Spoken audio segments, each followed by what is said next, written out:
Okay, so for today's deep dive, we're going to be looking at the idea of rethinking. And Oh, this should be fascinating. Rethinking is such a crucial skill, really, for navigating this rapidly changing world we live in, yeah, right? absolutely. I mean, we're constantly bombarded with new information, new challenges, and it's so easy to just get stuck in our old ways of thinking. Yeah. So to kick things off, I thought we could start with a pretty dramatic story. Have you ever heard about the Man Gulch wildfire disaster? Oh, yes, I have. That was a truly devastating event. It's a stark reminder of what can happen when we fail to adapt, Yeah. to really rethink our approach in a critical situation. Yeah, exactly. So this was back in 1949. A team of smoke jumpers, these elite firefighters who parachute into wildfires, were battling this furious blaze in Man Gulch, Montana, Mhm. and the situation was like incredibly dire. The fire was spreading rapidly, driven by strong winds, and the smoke jumpers were basically trapped. Oh, wow. And then their foreman, a guy named Wagner Dodge, he did something completely unexpected. He lit another fire right in front of them. He lit another fire. Why would he do that? Well, it was a desperate attempt to create what's called a burnover zone, basically Ah. a safe pocket, Yeah. by burning out the fuel ahead of the main fire. Hmm. But tragically, most of his crew, they just couldn't wrap their heads around it. Oh, I Their see. training had always told them to outrun a fire uphill, and so they just instinctively did that. And sadly, 12 of them, they perished in the flames. Ah, that's just heartbreaking. It really does highlight the power of those deeply ingrained habits of thought, Mm. Even in such a dire situation where rethinking was absolutely essential for survival. Yeah, and this wasn't just an isolated incident. I mean, there's data showing that between 1990 and 1995, 23 wildland firefighters, they died trying to outrun uphill fires. Wow. Often clinging to heavy gear Yeah. that they just couldn't bring themselves to drop because their training had told them that gear was essential. Yeah, that makes sense. It's like those ingrained procedures and beliefs, they almost become a part of us, Mm-hmm. and we can become so attached to them that we resist changing them even when the situation demands it. Yeah. And it's really interesting to think about this in the broader context of how we approach new information, new ideas in general, right? I Yeah. mean, we're generally pretty quick to upgrade our possessions. We get a Yeah. new phone, we get a new car, we refresh our wardrobe when styles change, but when it comes to our knowledge, our opinions, it's almost like we dig in our heels. Right. Psychologists, they even have a term for it, seizing and freezing. I've heard that term. It's like we grasp onto a certain idea and then we just refuse to let go, even when presented with evidence that might challenge it. Yeah, exactly. We get so attached to this feeling of being right, of knowing something, Mm. that we kind of lose sight of the fact that knowledge is constantly evolving and our understanding should be evolving along with it. Right, right. It's almost like laughing at someone who's still using Windows 95, while we're holding on to these outdated opinions that we formed way back then too. Yeah, that's a great analogy. I mean, we often gravitate toward those viewpoints that make us feel good, that confirm our existing beliefs, rather than those that might make us uncomfortable or challenge us to think harder. And that's precisely why this whole concept of rethinking is so crucial. So what are we going to be exploring in this deep dive today? Well, we're really going to try to get under the hood of how rethinking actually happens. What are those barriers, those mental obstacles that make it so difficult, and what are some strategies for overcoming them? Sounds great. I'm really interested in the practical side of this. How can we actually become better at rethinking? Yeah, absolutely. So we're going to be drawing on a lot of really fascinating research and examples of people who are remarkably skilled at rethinking. And we're going to focus on three key areas. First, we'll look at how we can open our own minds, right? How we can become more receptive to new information, to changing our existing beliefs. Hmm. Then we'll delve into the interpersonal aspect of rethinking, how we can potentially open other people's minds. Right. And finally, we'll explore the importance of reconsidering our own plans, our own identities as we navigate life. So get ready for a deep dive into the world of rethinking. I'm buckled up. Let's do this. Okay, so let's start with the basics, right? Mm. What makes rethinking so difficult in the first place? Why do we so often resist it? Well, one big factor is simply cognitive laziness. We are, as some researchers call us, mental misers. Hmm. We prefer to stick with what's familiar, what's comfortable, even if it's not necessarily accurate or the most beneficial way of thinking. Yeah, that makes sense. It Yeah. takes effort to really engage with new ideas, to question what we already think we know, right? Absolutely. And then there's also this inherent unpredictability when we start questioning ourselves. Oh, yeah.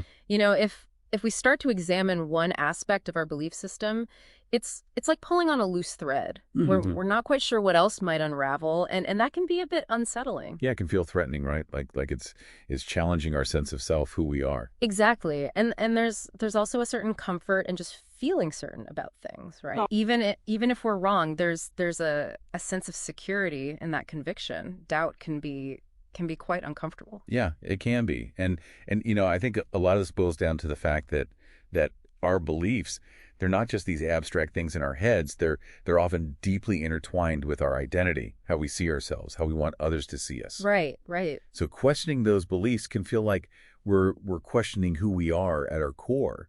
And that's never an easy thing to do. Yeah, absolutely. Now, the research we've been looking at, it introduces this really helpful framework for understanding different modes of thinking.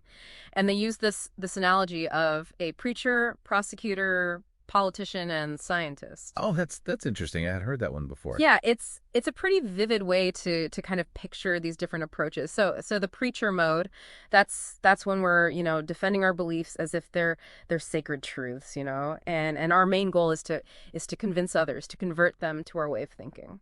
Okay, so like someone who's really passionate about their beliefs, and they're less interested in listening to other perspectives and more interested in getting others to agree with them. Exactly. And then there's the prosecutor mode, which is, that's all about proving other people wrong. Oh, yeah. We're looking for flaws in their arguments. We're trying to win the debate. So the focus isn't really on understanding or finding common ground. It's more about, just being right and proving the other person wrong. Exactly. And then there's the politician mode. Okay. And this is where we're, campaigning for approval. We're adjusting our views, our rhetoric to appeal to a particular audience. So it's more about, winning people over than necessarily seeking truth. Exactly. Right. But the mode that we really want to cultivate, the one that really fosters rethinking, is the scientist mode. Ah, okay. Tell me more about that. So the scientist mode is characterized by this genuine search for truth. We're forming hypotheses, we're testing them rigorously, and crucially, we're open to being wrong. Right. So it's about being curious, being willing to experiment, to really look at the evidence objectively. Exactly. Yeah, Exactly. that's what way. And it's really about approaching our own knowledge and opinions the same way that we might approach a medical diagnosis. If we had a serious health concern, we wouldn't hesitate to get a second opinion. Right. So why not apply that same principle to our beliefs? Oh, that's a great analogy. I mean, just as a second opinion can give us a more accurate diagnosis, seeking out different perspectives on our own ideas can help us see, potential weaknesses, blind spots that we might have missed. Exactly. And speaking of the power of a scientific mindset, there's this really fascinating study that looked at Italian startups. Oh, tell me about it. So they put these entrepreneurs through a training program, but one group was specifically taught to approach their businesses through this lens of a scientist. Oh. Their initial business strategy, it was treated as a theory. Mm-hmm. Customer interviews were framed as hypotheses to be tested. Right.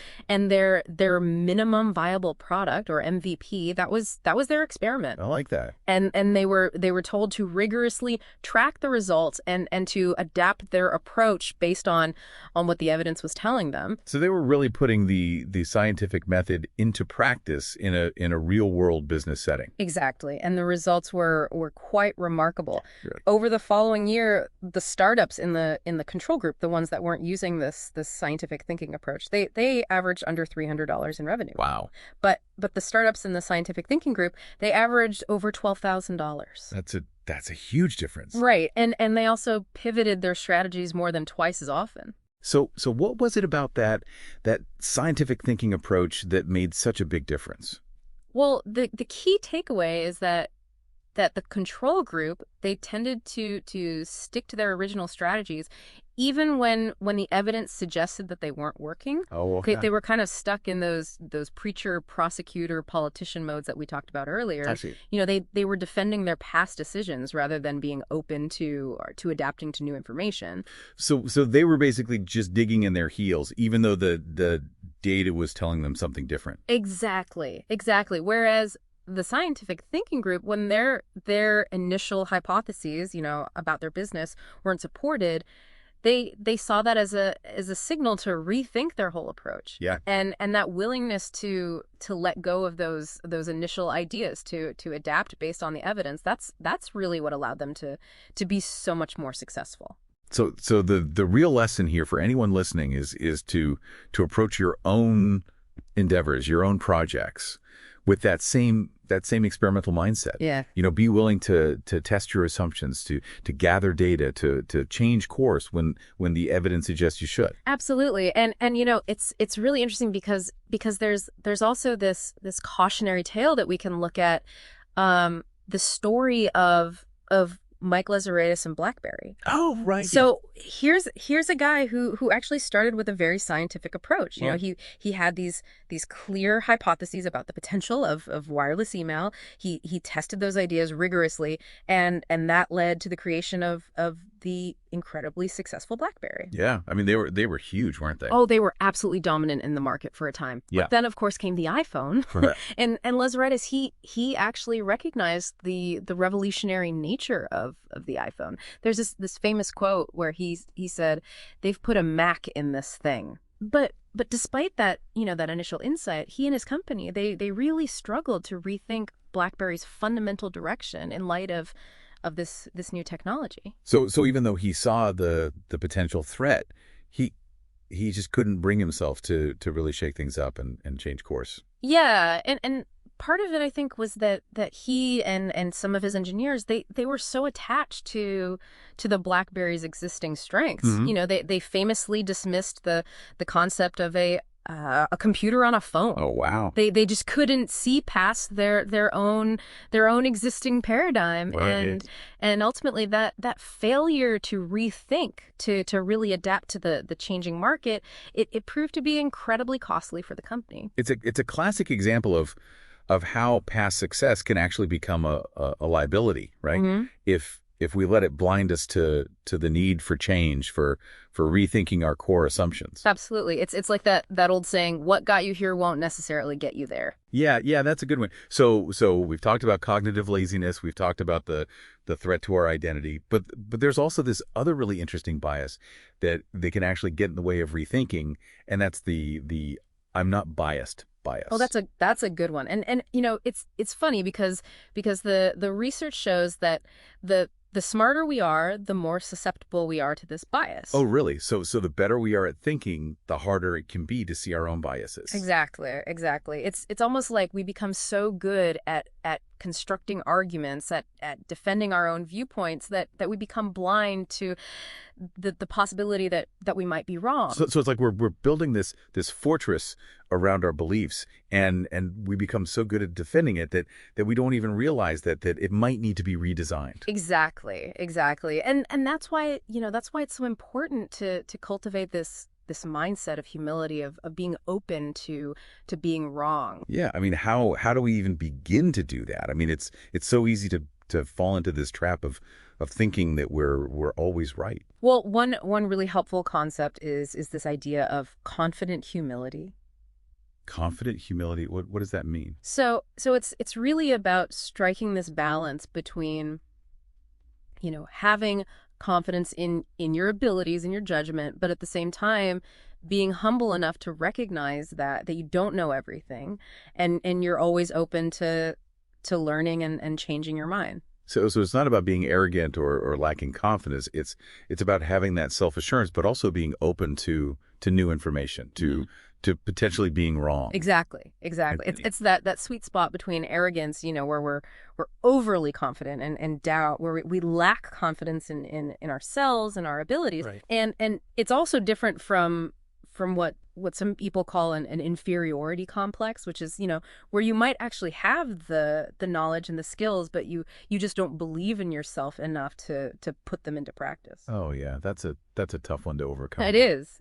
But confident humility, it gives us this kind of foundation. It allows us to be bold in our thinking, in our actions, but also to be open to feedback, to course correction. I like that. So it's like having the gas pedal down, but also having your foot hovering over the brake just in case. Exactly. Right. And it's interesting because even something like imposter syndrome, which is, often seen as a negative thing, can actually have some unexpected upsides. No, really? Yeah. So obviously chronic feelings of inadequacy, that's never a good thing, but experiencing occasional self-doubt, that can actually be a powerful motivator. How so? Well, if we have this nagging feeling that we need to prove ourselves, we're more likely to prepare more thoroughly, to work harder. Yeah, that makes sense. And it can also make us work smarter. Okay. Because if we don't assume that we're going to succeed effortlessly, we're more likely to think critically about our strategies, to seek out new information. Right. So it forces us to be more thoughtful, more strategic in our approach. Exactly. And Right. and it can also put us in that beginner's mindset, where we're more willing to question assumptions, to learn from others. Yeah, that's so important. It's so easy to get stuck in our expert mindset and stop being curious. Absolutely. And it's also interesting to think about the fact that it's not just the truth of an idea that determines whether it kind of catches on and spreads. Okay. A sociologist named Murray Davis, he argued that the stickiness of an idea, it often depends on whether it's perceived as interesting. And by interesting, he meant whether it challenges our weakly held opinions. Ah. So think about, those kind of fun facts that you hear that kind of surprise you. Like the theory that the moon might have formed from magma rain that originated inside the earth, or the fact that a narwhal's tusk is actually an inside-out tooth. Oh yeah, that's a good one. Yeah, those are interesting ideas because they challenge our assumptions about the world, but Yeah. they don't necessarily threaten our core beliefs. Right. They're kind of fun to think about. They're intriguing. Yeah. But they don't shake us to our core. Exactly. Right. But when our deeply held beliefs are challenged, that's when things get a little more emotional. Yeah. Neuroscientists have found that challenges to our core beliefs, they can actually trigger the amygdala, that part of our brain that's associated with fear and the fight or flight response. So it's like a literal threat response. Exactly. And when that happens, our ego kind of kicks in, to protect us. Yeah. And that often puts us in that preacher or prosecutor mode that we talked about earlier. Right. So we become defensive, we dig in our heels, and we're less likely to be open to new information. Exactly. And of course we can't forget about the role of our online environments. Yeah. I mean, we're constantly surrounded by these filter bubbles, these echo chambers where we're mostly exposed to information that confirms what we already believe. Yeah, and those environments, they can really make it difficult to break out of our existing patterns of thought. We're less likely to encounter those challenging viewpoints, those ideas that might make us rethink our assumptions. So it's like we're living in these self-imposed intellectual silos. Exactly. And that's why it's so important to be proactive about seeking out diverse perspectives, about exposing ourselves to information that might challenge our existing beliefs. Yeah, I mean, how do we even begin to do that? Well, one important step is to really think about what forms our identity. Okay. Often we tend to anchor our identity in our beliefs. Mm-hmm. But what if What if we anchored our identity in our values instead? Oh, that's an interesting distinction. So what do you mean by that? So our beliefs, those are specific things that we hold to be true, and those can change, as we learn new information. But Oh. our values, those are our core principles. Hmm. They're the things that guide our decisions, our actions. They're much more stable, much more fundamental. Okay. So for example, a doctor, their core value might be health. Hmm. A teacher, their core value might be learning. A police chief, their core values might be safety and justice. Okay. So those values, they provide a kind of foundation, Right. but they don't dictate specific beliefs about how to achieve those values. Oh, I see. So a doctor who values health, they can be open to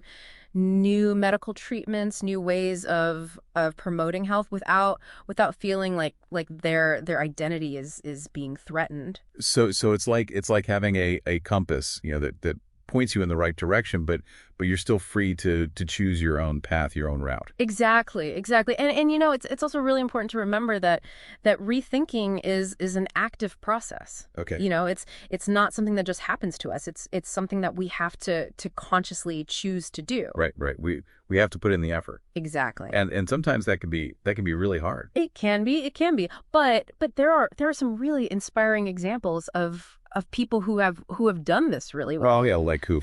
Well, there's this story about Jean-Pierre Bagams, a forecaster who made this deliberate decision to detach himself from his past opinions. Okay. Because he realized that they were actually interfering with his ability to make accurate predictions about the future. Oh, wow. So he was basically willing to let go of what he thought he knew in order to become more accurate. Exactly. And it worked. His forecasts actually became much more accurate after he made this shift. That's amazing, and it really speaks to the power of being willing to let go of those old ways of thinking. Absolutely. And then there's this really remarkable example of Andrew Line, an astrophysicist. Oh, yeah, I think I've heard of him. So he made a pretty significant error in his research. He thought he had discovered a planet, but it turned out that it didn't actually exist. Oh, no. But here's the thing. He stood up in front of hundreds of his peers at a major conference, and he openly admitted his mistake. Wow. That takes a lot of courage. It does. And you know what? He received a standing ovation. Really? Yeah. Because in science, admitting when you're wrong, that's seen as a sign of strength, a sign of intellectual honesty. Yeah. It shows that you're more committed to truth than to being right. I like that. So Yeah. it's like being willing to say, okay, I got that one wrong, but I'm going to learn from it and I'm going to do better next time. Exactly. And it's really about approaching our opinions with a sense of responsibility. Okay. It's not enough to just say, well, that's my opinion and I'm entitled to it. Right. We have an obligation to make sure that our opinions are grounded in logic, in evidence, and to be willing to change them when presented with better information. So it's like being a responsible citizen, Yeah. not just in our political lives, but in our intellectual lives as well. Absolutely. And it's interesting to think back to those Harvard students in Murray's study, Mm-hmm. the ones who had their worldviews challenged, the ones who really thrived in that environment, they were the ones who saw those challenges as opportunities for growth. Okay. Whereas the ones who struggled, they were the ones who had their opinions so tied up with their identity that any questioning felt like a personal attack. Right. So it's like having a growth mindset versus a fixed mindset. Exactly. Okay, so we've talked a lot about the internal barriers to rethinking, our own cognitive biases, our ego, our online environments. But I'm also really interested in the interpersonal aspect of this, how our ability to rethink affects how we interact with others, how we collaborate. Right. And one really key concept here is the distinction between task conflict and relationship conflict. What's the difference? So task conflict, that's when we disagree about ideas, about the best way to approach a problem, the best solution to a challenge. Right. Whereas relationship conflict, that's That's when we have, those personal clashes, those personality conflicts, power struggles. Okay. Now relationship conflict, that's almost always bad news. Yeah. It creates a toxic environment. It undermines trust. Right. It just makes it really hard to work together effectively. Yeah, we've all been there. Right, right. But task conflict, when it's managed well, it can actually be incredibly beneficial. Really? Yeah, yeah. Studies have shown that teams that engage in constructive task conflict, they tend to be more creative, they come up with more innovative solutions, and they make better decisions. So it's like iron sharpens iron, you know? Exactly. But the key here is that the conflict has to be focused on the ideas themselves, not on the people involved. Right. So it's Yeah. about disagreeing respectfully. Exactly. And there's this really fascinating study that looked at highly creative architects. Okay. And it found that they were more likely to have come from